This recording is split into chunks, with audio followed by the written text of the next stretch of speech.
In the glittering underbelly of international high society, where private jets cross paths with whispered deals and fortunes change hands over champagne flutes, a single calculated move can rewrite destinies.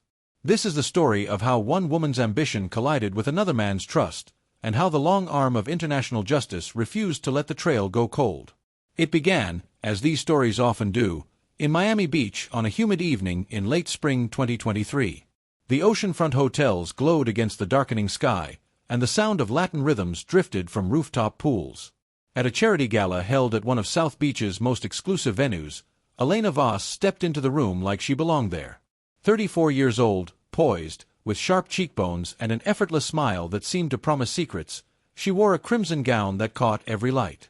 Her official title on the invitation list read, International Luxury Consultant.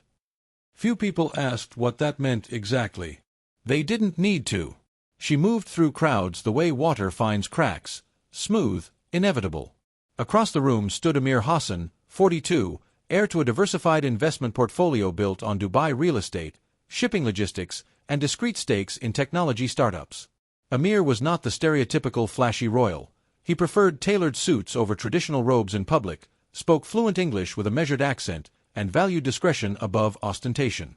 He had come to Miami for a week of meetings, but also to attend events like this one, places where philanthropy masked networking. He was recently divorced, quietly nursing the wound, and open to new connections without rushing into anything serious. Their first conversation lasted less than 10 minutes. Elena approached him near the bar, complimenting a piece he had quietly bid on at the silent auction, a rare mid-century sculpture. She spoke knowledgeably about provenance, galleries in London and Geneva, and the rising value of such works in emerging Middle Eastern collections. Amir listened, intrigued. She didn't flirt overtly, she listened more than she spoke, asking thoughtful questions about his views on cross-cultural investments. By the end of the evening, they had exchanged numbers. What followed unfolded with the precision of a well-rehearsed performance. Over the next 3 weeks, Elena and Amir met several times. Dinners at hidden restaurants in Wynwood, a private sunset cruise off Biscayne Bay, a day trip to Key West where she arranged for a secluded beach picnic. She presented herself as a woman who had built her own success.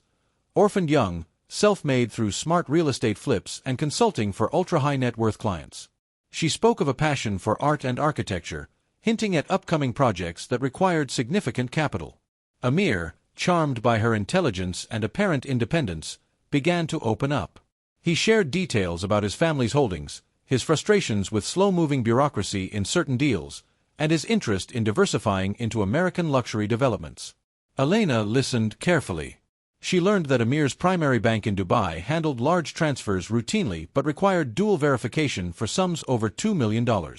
She also learned he trusted his personal assistant, a loyal man named Tariq, but that Tariq was currently on leave in Jordan caring for family. Most importantly, she discovered Amir's soft spot. He valued loyalty and hated being seen as naive. She positioned herself as someone who understood both worlds, Miami's fast pace and Dubai's calculated opulence. By mid-June, the relationship had deepened. Elena invited Amir to her private residence in Coconut Grove, a sleek modern home she had rented short-term under a corporate name. There, over wine on the terrace, she revealed what she called the opportunity of a lifetime. She described a confidential off-market deal, a prime waterfront parcel in Miami's Edgewater district, zoned for a luxury condominium tower. The seller, a distressed developer facing liquidity issues, was willing to accept $12 million, well below market value, but demanded a quick close. Elena claimed she had secured first refusal but needed a partner to fund the deposit and closing costs. She would handle all negotiations, permits, and resale strategy. In return, she proposed a 60-40 split favoring Amir, citing her local expertise and connections. Amir hesitated. He asked for documentation. Elena produced polished PDFs, a signed letter of intent from the alleged seller, forged using templates and stolen letterhead from a legitimate firm, zoning certificates, public records doctored slightly, and projected renderings created by a freelance designer she paid in cash. She explained that the seller insisted on privacy. No public listings, no brokers. To move fast, she suggested a $5 million good faith deposit, wired directly to an escrow account she controlled through a newly formed LLC registered in Delaware. The account, she assured him, was overseen by a reputable title company in Miami. Amir's due diligence was thorough but not infallible. He had his Dubai lawyers review the documents remotely. They flagged nothing obvious. He spoke to a Miami contact who vaguely confirmed Edgewater's hot market. Trusting his instincts, and perhaps the growing affection he felt, Amir authorized the transfer on July 9, 2023. $5 million left his account at a major Gulf bank and arrived in the U.S. escrow within hours. Elena moved quickly. The funds hit the account at 11:47 a.m. Eastern Time. By 3:15 p.m., she had initiated a series of layered transfers, first to another LLC she controlled in Wyoming, then to a crypto exchange where the sum was converted to stablecoins, and finally dispersed across multiple offshore wallets. She left Miami that same evening on a commercial flight to Mexico City under her real passport, no private jet to avoid attention. From there, she vanished into Central America, eventually surfacing in Lisbon under a new identity she had prepared months earlier, Portuguese documents purchased through a contact in Eastern Europe. For nearly 11 months, Elena believed she had executed the perfect exit. She lived modestly in a rented apartment in Alfama, far from Lisbon's luxury districts. She avoided social media, used VPNs religiously, and kept cash transactions to a minimum. The $5 million, minus laundering fees, was split into safe, untraceable assets, precious metals stored in a Swiss vault, real estate in Portugal bought through proxies, and a small stake in a tech startup that asked no questions. She told herself she had earned it. Amir, she reasoned, could afford the loss. Men like him wrote off millions in bad investments every year. But Amir did not forget. In Dubai, the loss stung more than financially.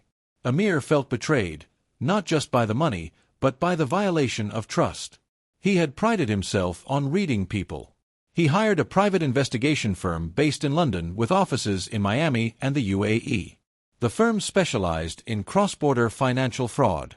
They began with the basics, tracing the wire. The escrow account belonged to Premier Title Solutions LLC, a shell registered in Delaware with no physical office. The Delaware filing showed a registered agent who provided nominee services for hundreds of companies. Dead end. Next, they examined Elena's background. Her social media was sparse but consistent, professional photos at galas, travel posts, art world events. But inconsistencies emerged. Her LinkedIn listed consulting roles at firms that had no record of her employment. A reverse image search on her gala photos revealed some were stock or slightly altered. The Coconut Grove residence? A short-term rental booked through a privacy-focused service. The breakthrough came from an unlikely source, airport surveillance. Elena had been careful, but not invisible. Miami International Airport cameras captured her departure on July 9. Facial recognition software, used legally by the investigators through private databases, matched her to a boarding pass under her real name. From there, the trail led to Mexico City. Mexican immigration records, accessed via legal channels, showed her entry but no exit under the same name. A deeper dive into Lisbon residency permits flagged a new resident matching her description who had applied for EU residency under Portuguese Golden Visa rules that require proof of funds. The investigators pieced it together slowly. They subpoenaed bank records in the U.S. through civil litigation filed in Florida federal court. Amir sued the shell LLCs, forcing discovery. Paper trails emerged, wire instructions, crypto wallet addresses, even a small slip where one intermediary bank in Cyprus had flagged the transaction internally before releasing it. By March 2024, Interpol received a formal request from UAE authorities for assistance in a fraud and money laundering case. The UAE and U.S. had a strong mutual legal assistance treaty. The FBI's Miami field office opened a parallel wire fraud investigation. Elena's real name, Elena Voss, born Elena Marie Voss in Orlando, Florida, entered international databases.